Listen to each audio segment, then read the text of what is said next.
Mabiyayang araw po muli at welcome po sa aking munting YouTube channel. So ang video natin ngayon, ito namang ating stand fan, yung ating tatrabahuin, no?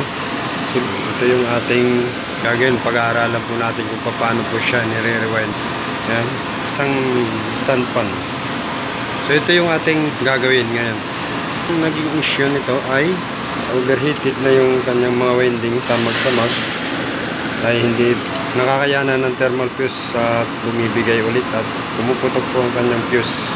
So may problema na po yung kanyang mga windings. Ito po yung naging issue sa kanya. Bali ito yung kanyang switch, naka zero position siya, no? White, black, red, green yung kanyang common. Yung dalawa sa capacitor, itong black and red.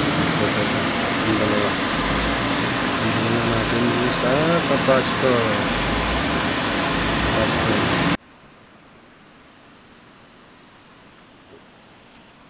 So ito na yung ating housing.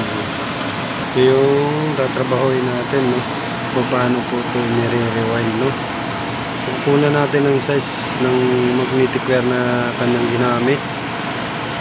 Tapos yung mga turns niya. Bago natin siyang gawin, kailangan makakuhaan muna natin siya ng data. Number 3, pula. Number 2, itim. Number 1, puti. Itong puti, number 1. Ito yung itim, number 2. Number 3, itong pula. Ito naman ay common supply. Ito dito kinagabit yung thermal fuse.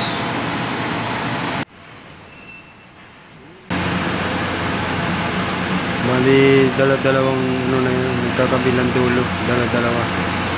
1, 2, 3.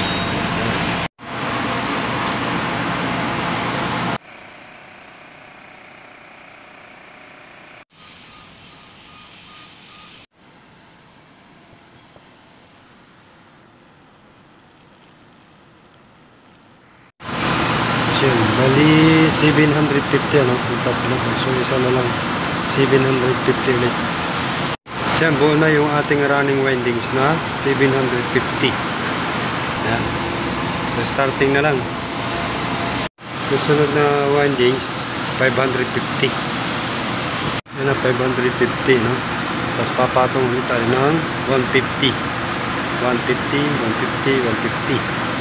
Tapos pinakalas 50, 50, 50, 50. Dito rin. Una, 550. Pangalawa, 150 at 50. Ganun din dito. Dulo-dulo. Basta isang direksyon. No? Yan. Bali, 750 pa rin ang total nila. Apat na yan. Yan. Okay, ito na yung ating running. Ano? So, dito po tayo nagsimula. Okay? Yan. Dito po tayo nagsimula. Counterclockwise. Clockwise. Yan. Clockwise. At clockwise. Ito yung ending. Running po natin. Ito, tagatlong dulo, no? So, starting po natin yan. So, sunod na po natin ilubog yung ating starting. Okay, ayun na. Yun yung ating starting, no? Yung tatlong ibla o tatlong ano na to, no?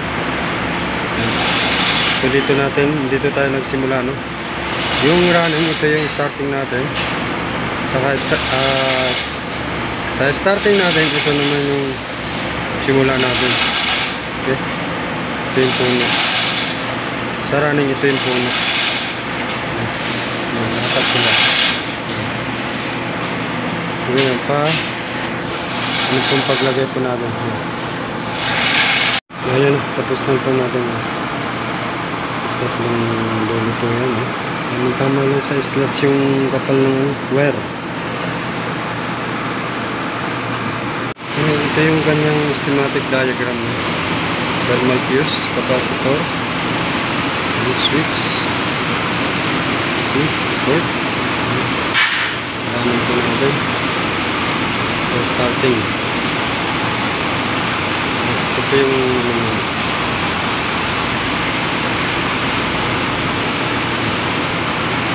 counterclockwise, clockwise, counterclockwise, clockwise. diagram po niya. So ipo-connection na lang po natin yun.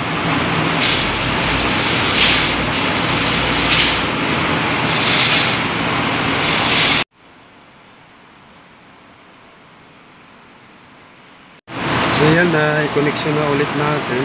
So hinang na lang. Yung dalawa ay papuntang capacitor po, ano. At saka dadaan din simple sila sa fuse. Ito yung fuse natin sa common na kulay green. Yan.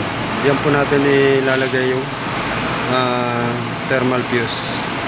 So yan yung number 1, number 2, number 3. Ayan, na-connection na po natin. Dalawa. No? Tapos ito, yung papunta capacitor yung dalawa na titira.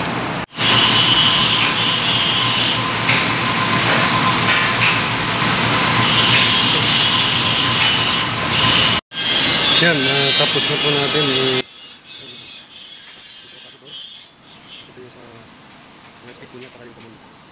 Ilan pa yung ating thermal fuse na sa ibabaw. Pagka ito mong palitan,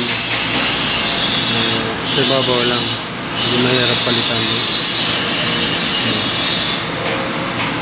Yan, okay idol, andito na po yung ating bagong rewind na motor ng electric fan, no? At may barnes na rin siya at napatuyo na po natin siya ng isang araw. So ito naman yung kanyang housing, i-install lang muna natin to, yung bagong rewind po natin. Ito na po yung kanyang motor, install lang muna natin siya. So yan, naka-install na po yung ating bagong rewind na motor.